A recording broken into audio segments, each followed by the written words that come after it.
ओम सुचिन्मय सद्गुरवे नमः। हम लोग कठोपनिषद की प्रथम अध्याय की द्वितीय वल्ली की भूमिका कर रहा।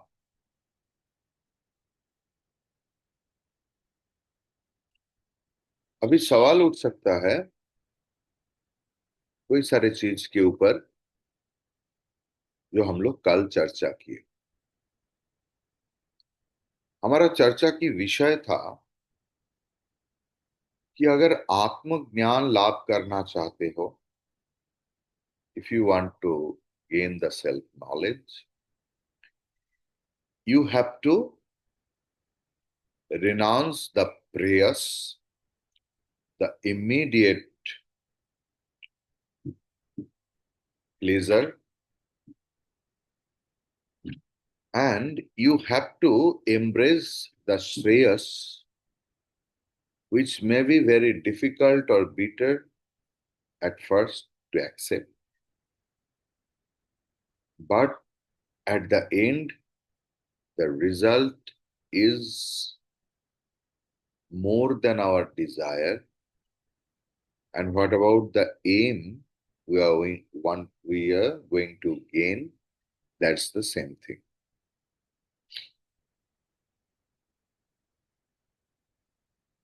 If we point out this point, then naturally one question may come that if we go to a university for Vedanta study, because a lot of people are there who go to university for studying Vedanta, Advaita Vedanta. They are doing masters, they are doing PhD, but not a single professor tells that you have to renounce your prayers. That unless and until you renounce your prayers, the immediate pleasurous object, then only I will teach you. So, whatever they teach, they give more references than a Swami. Sometimes they teach far, far better than with a lot of information than a Swami. So, students can't understand Vedanta. Two answers maybe. That yes, student can and student can't. Through your intellect, as much as the professor has understood, through the student's intellect, they also understand the same. But only through intellect, you can't grasp the knowledge, you can't own up the knowledge, or you can't be established in the knowledge. If you study Vedanta just for the sake of knowing Vedanta, and you memorize most of the Upanishads with the Bhashya, then only the purport of studying Vedanta never be fulfilled. What is the actual purport of Vedanta? Now, knowing all tattva, becoming free and liberated from all pleasurous object, temporary object, वेदांत तत्व को जानकर सारे अनात्म बंधन से मुक्त होना. They will get less priority, least important.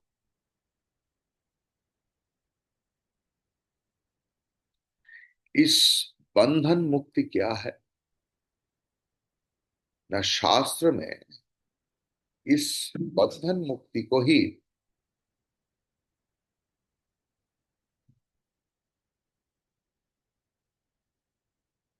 निवृत्त मार्ग की बताया है, जो अज्ञान की निवृत्ति. और ऐसे होने के लिए यू नीड द अपरोक्ष अनुभूति ऑफ द तत्व, अपरोक्ष अनुभूति ऑफ द वेदांतिक नॉलेज. जो ज्ञान सिर्फ बुद्धि तक जाते हैं, जो प्रत्यक्ष के द्वारा अर्जित नहीं है, उसे परोक्ष ज्ञान बोलते हैं. परोक्ष ज्ञान होने से प्रत्यक्ष जो अज्ञान वो दूर नहीं होता. परोक्ष ज्ञान क्या है ना? You are knowing through me that तत्वमसि, अहम ब्रह्मास्मि, प्रज्ञानम ब्रह्म, अयमात्मा ब्रह्म. So you can quote here and there. Whoever will ask in a quiz contest, how many Mahavakyas are there in the Upanishad, then and there the students will raise their hand. They will shout, four, four, four. If the quiz master knows only that much, they will be, he will tell, yes, four Mahavakyas. But the entire Veda and Upanishad, there are many, many, many, many Mahavakyas. Amongst them, four are popular. So, we only memorize some slokas, some mantras. Nayam Atma Pravachanena Labhya, etc., etc., etc. We will just memorize the thing. But साक्षात अज्ञान अनुभव कर रहे हैं. Someone will ask the question about the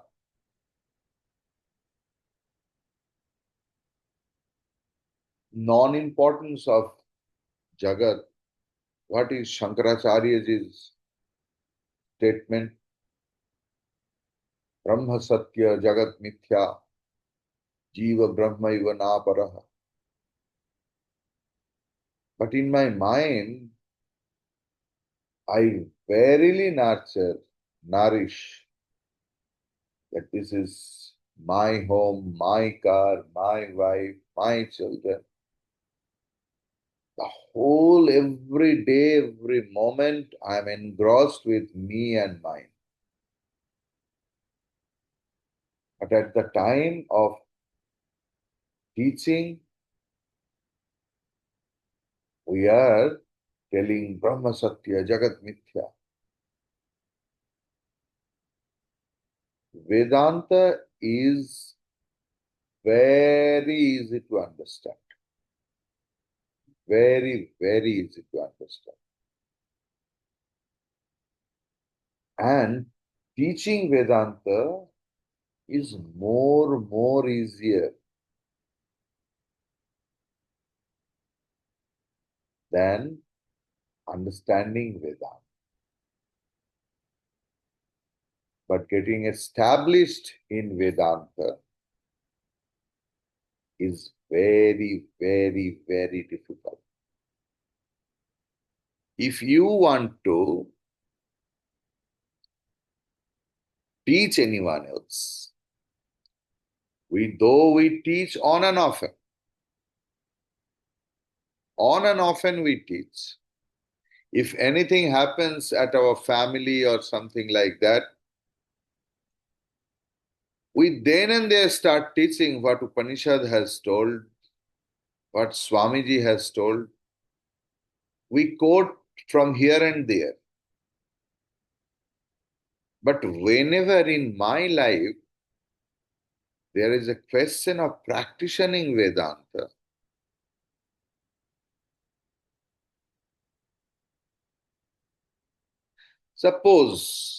supposedly one thing. How many of you can tell that I am not at all worried about my future? Maybe maximum number of people will raise their hand. Me, Swamiji, I never entertain my future uh, worry that what will happen to me or something like that. I never. But sometimes I think that if I spend all the money, what will happen? I am having these things. My pension has become very lesser. Then the price of everything is getting. Each and every one is too much worried about future. Not only that, we love to remember our glorious past and notorious past, how we have been tortured by someone else.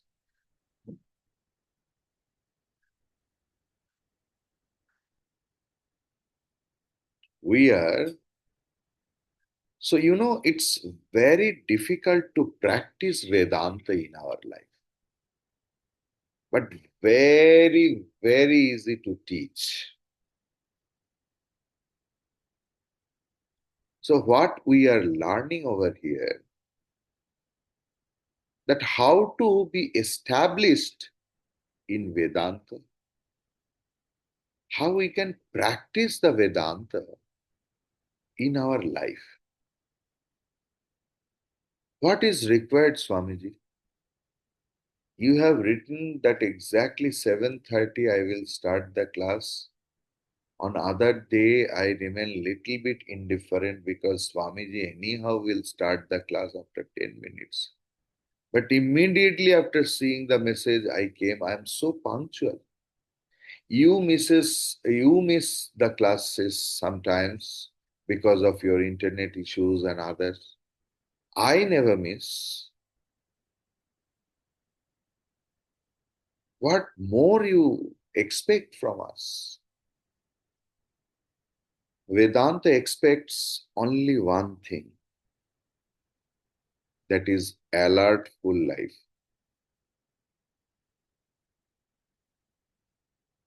Unless and until you are alert, what you have learned about and what you are practicing, there should be parity. At every beat of life, you have to be conscious.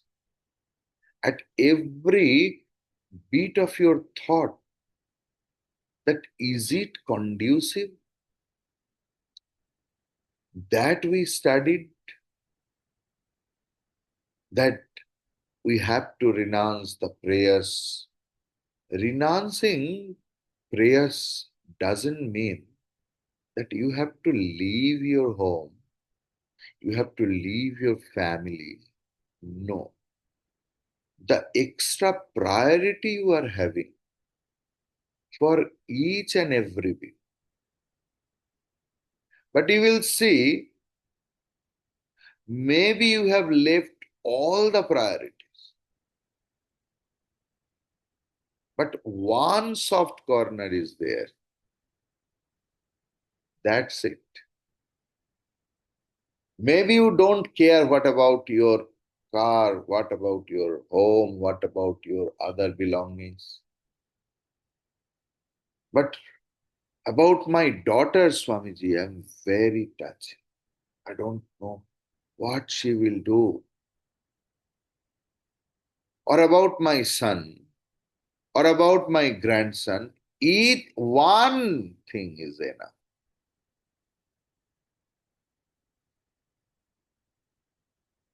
एक बड़ा जहाज को बीच समुंदर में खड़ा करने के लिए one anchor is enough.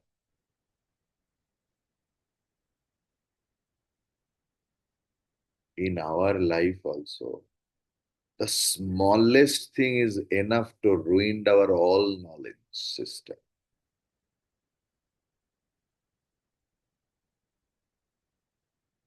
That one small thing, am I not allowed?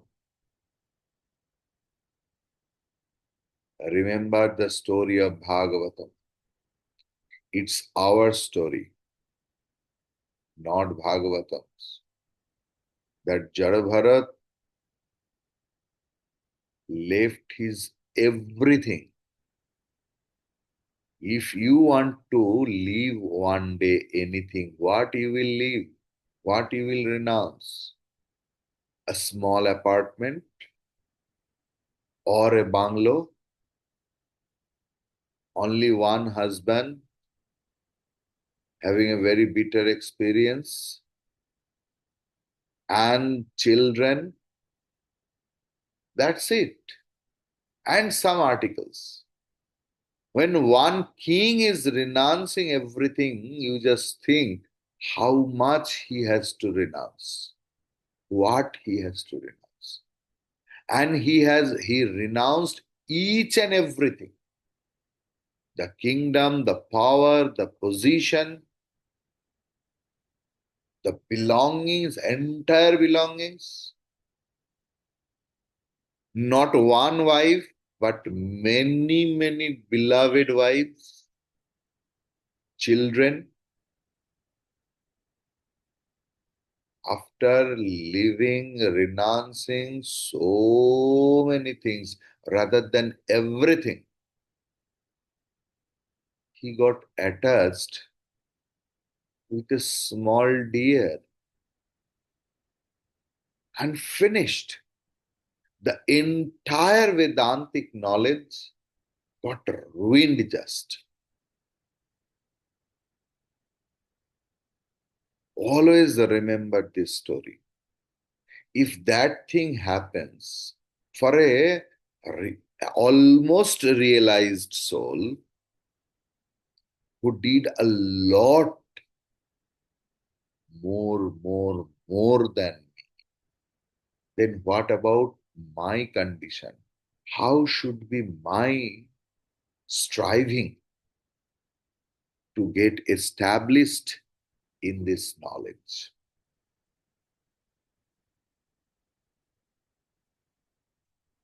साक्षात में हम लोग अज्ञान अनुभव कर रहे हैं, सिर्फ युक्ति के सहायता में नहीं। हमें हमारा घर, मकान, बच्चा सब सच लगता है, एवरीथिंग एल्स।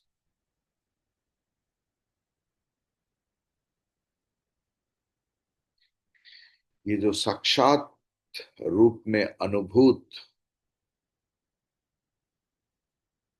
जो प्रत्यक्ष अज्ञान,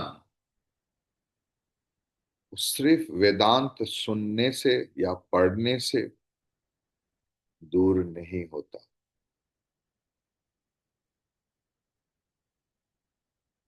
अध्यापक या गुरु या आचार्य जो समझाने की कोशिश करते हैं, वो सुनने में बहुत अच्छा लगता है। उसमें परोक्ष परोक्ष ज्ञान भी होता है, लेकिन अपरोक्ष ज्ञान नहीं होगा।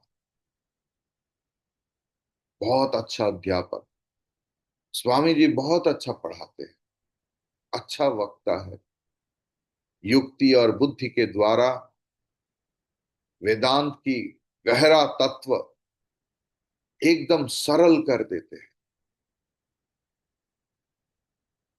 लगेगा हाँ, हक बात बताया इसने, एकदम खांटी कथा। Against that, not a single excuses or logic I am having. I can find out. Such a strong argument you have given. इसके बाद लगेगा सब कुछ तो समझ गया, लेकिन we are stuck into that lekin or but. Everything you have told, but my doubt is not going totally.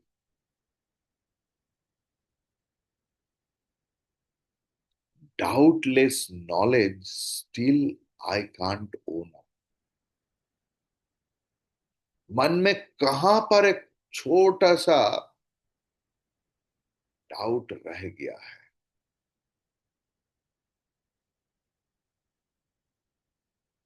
और जो डाउट रह रहा है ना स्वामी जी, ये सारे डाउट आपको शब्द से मैं प्रकाश नहीं कर पाऊंगा, सबके लिए शब्द नहीं होता।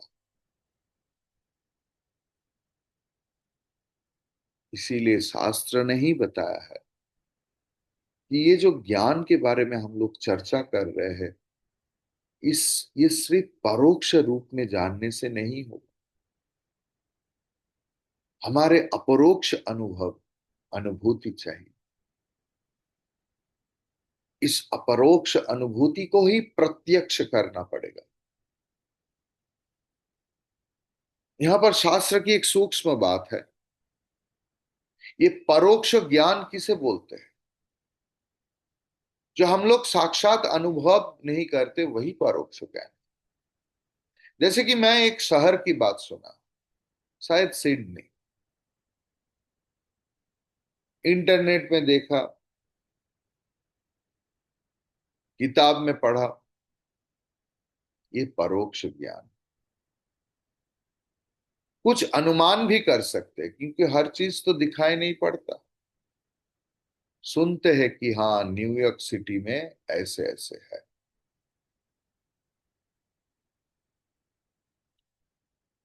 तो अनुमान के द्वारा भी थोड़ा थोड़ा ज्ञान होता है, वो भी परोक्ष ज्ञान। लेकिन जब अपने बारे में, खुद के बारे में जो ज्ञान, वो कभी परोक्ष नहीं होता। आत्मा को नहीं जान रहा है, आत्मा को नहीं अनुभव कर रहा है, ऐसे कोई व्यक्ति नहीं है जो जितना भी जड़ बुद्धि संपन्न है, एकदम लाइक ए इंसान person, dull headed, that person is also realizing Atma all the time.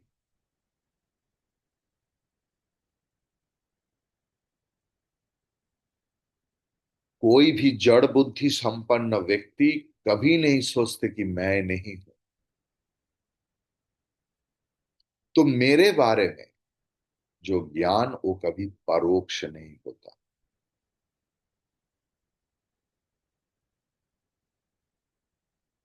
अगर ऐसे है स्वामी जी, तो आप कैसे आत्मा के बारे में परोक्ष और अपरोक्ष ज्ञान, ऐसे विभाजन कैसे कर रहे हैं?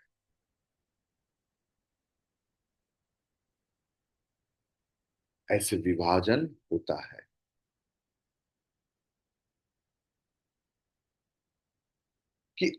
साधारण मनुष्य की आत्मा की संबंध में शब्द से जो ज्ञान हो रहा है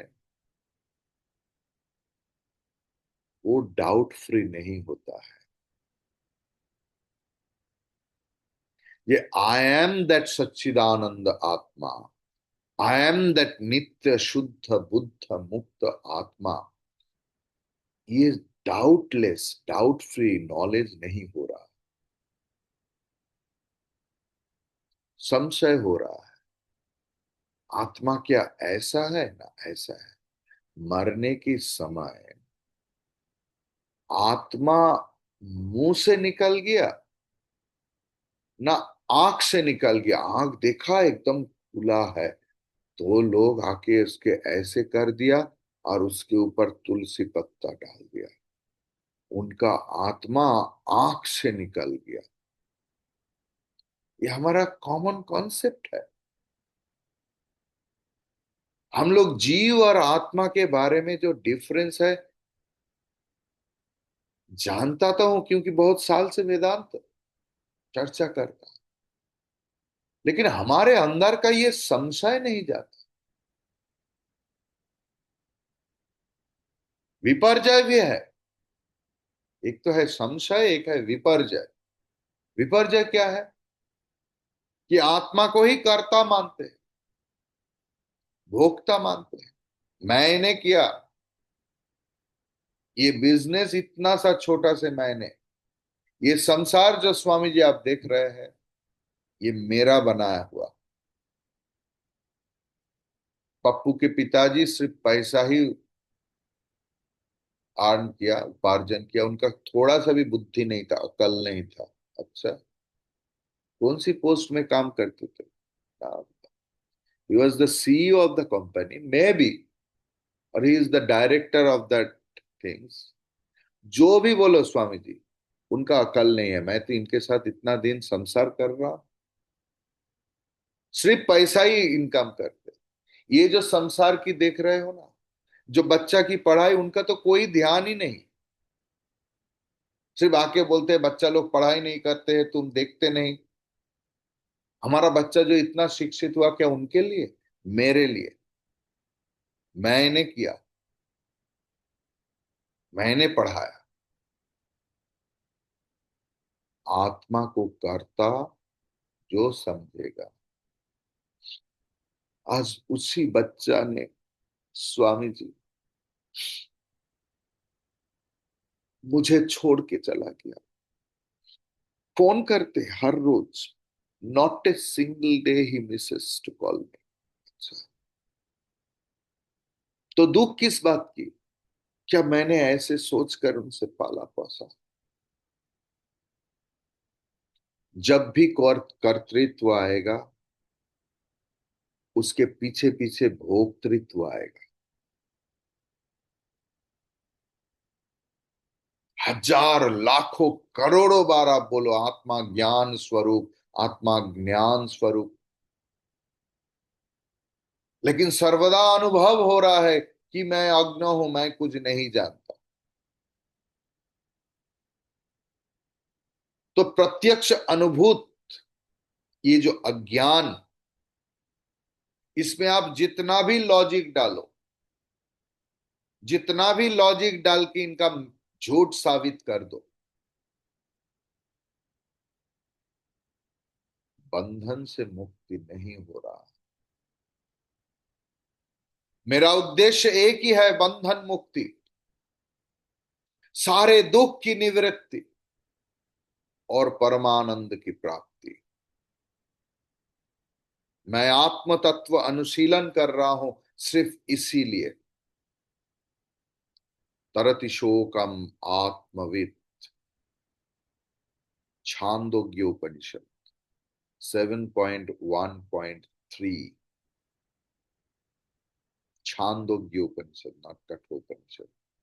छांदोग्य उपनिषद बोल के एक उपनिषद है, उनकी सप्तम अध्याय की पहला वल्ली और 4 नंबर मंत्र, 3 नंबर मंत्र,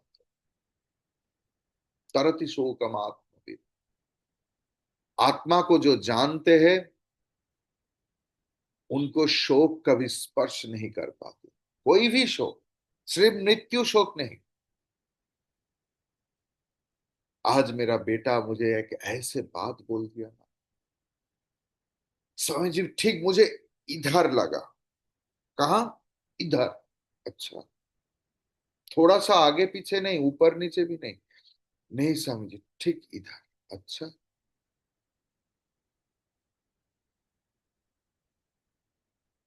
शोक कहाँ कहाँ से ढूंढ के मुझे पकड़ते, मुझे पता नहीं स्वामी। शोक से निष्कृति नहीं। उपनिषद श्रवण, मनन, निदिध्यासन और अभ्यास की उद्देश्य एक ही है, शोक से निवृत्ति। नहीं तो सिर्फ कुछ शब्द सुनने से कुछ फायदा नहीं। हमारा प्रयोजन क्या है, क्यों हम लोग उपनिषद सुन रहा हूं, श्रवण कर रहा हूं, इसके बारे में पूरा के पूरा ध्यान होना चाहिए। वेदांत अध्ययन काकदंत परीक्षा नहीं है। काकदंत प्रदर्शन ये मीमांसा दर्शन की एक पद्धति है। मीमांसा दर्शन में शवर भाष्य है, जैसे यहाँ पर शंकर भाष्य है, वहां पर शवर भाष्य है। और जैसे इधर शंकर भाष्य के ऊपर आनंद गिरि जी का टीका है, उधर टुप टीका है, टीका की नाम है टुप। तो ऐसे मीमांसा सूत्र में 6.2.1 याद रखने की जरूरत नहीं, आप कभी पढ़ेंगे भी नहीं। पढ़ना इतना आसान नहीं, उतना कठिन है। आपको लगेगा नहीं स्वामी जी हमारा कठोपनिषद ही ठीक है, नायम आत्मा प्रवचन न लभ्य सस्यमिव मर्त्य पच्यते स्वस्वमिव जायते पुनः, ये सब हमारे लिए अच्छा है। बहुनामेमि प्रथमः बहुनामेमि मध्यमः किम स्याद् यमस्य कर्तव्य यन्मयाद्य करिष्यति, ये सब हमारे लिए अच्छा है। क्या ये मीमांसा दर्शन, क्या सवर भाष्य, क्या टुक टीका। अच्छा ठीक, इसका मतलब क्या है ना, उनका ये जो टीका में काक दंत परीक्षा, इसका मतलब क्या है ना, काक जो कौवा, कौवा की दांत नहीं। लेकिन अगर कोई डेंटिस्ट है, अरे ऐसा हो सकता है क्या, कौवा की दांत जरूर होगा।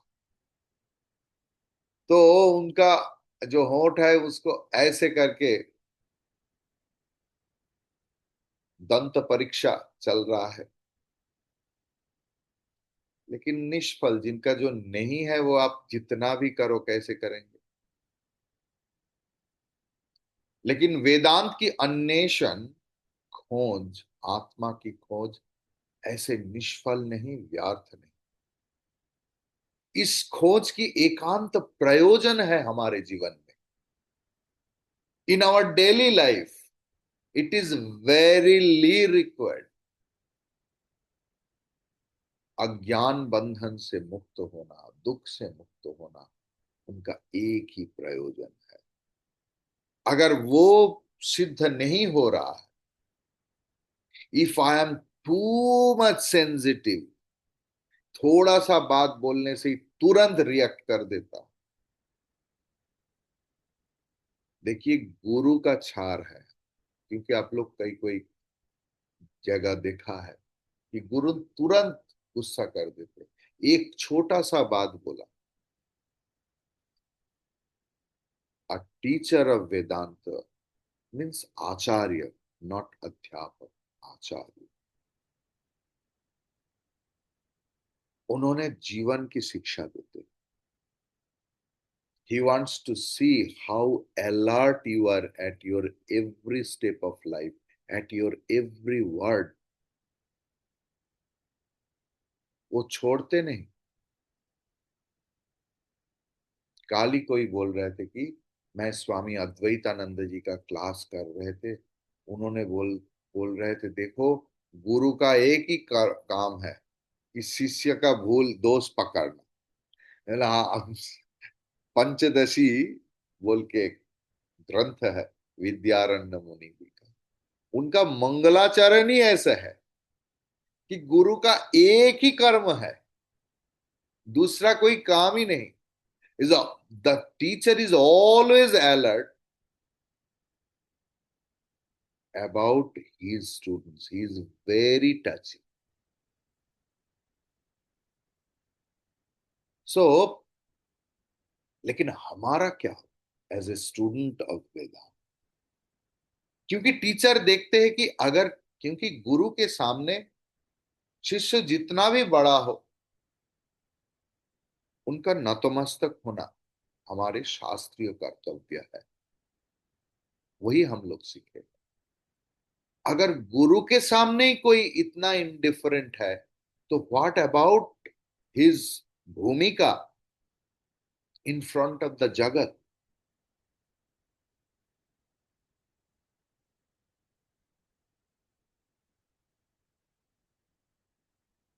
धीरे धीरे प्रेयस को छोड़ना पड़ेगा और श्रेयस को पकड़ना पड़ेगा। अगर जगत की जितने भी आकांक्षित वस्तु है, उनको दो भाग में बांटो, 99.9999999% लोग प्रेयस को ही चाहते, नॉट द श्रेयस। प्रेयस का मतलब physical comfort, worldly pleasure. Swami ji इतना तो बनता है, एटलीस्ट प्लेजरस ट्रैवल तो होना चाहिए, हैसल फ्री।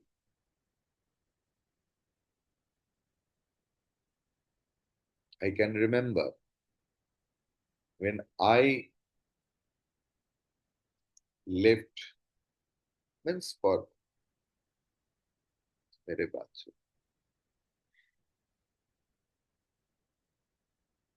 मतलब आप जितना भी करो, जागतिक सुख और आत्मज्ञान दोनों की कामना हो सकता है, लेकिन एक साथ नहीं मिल सकता। नॉर्थ पोल और साउथ पोल कभी एक नहीं हो सकता। और प्रेयस के अंतर्गत ये स्वर्गादि सुख की कल्पना भी है। सारे अनित्य सुख है,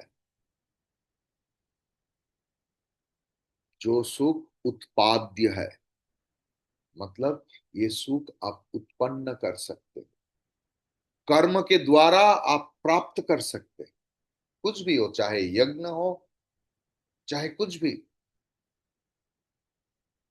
हम लोग सिर्फ इस जगत में सुख नहीं चाहते, हम लोग we want to secure our happiness after my death also. लेकिन उस सुख के साथ जो दुख मिला हुआ है, दैट वी डोंट वांट। जीवन की शुरू से अंत तक इस लोक में और परलोक में सुख प्राप्ति और दुख वर्जन, इसकी साधन में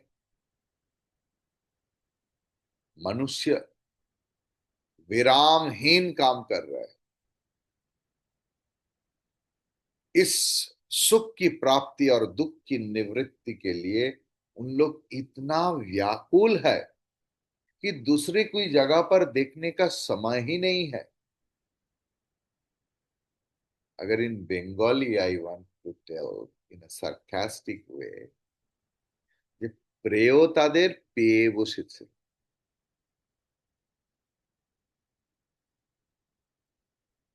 हरिओम तत्सत।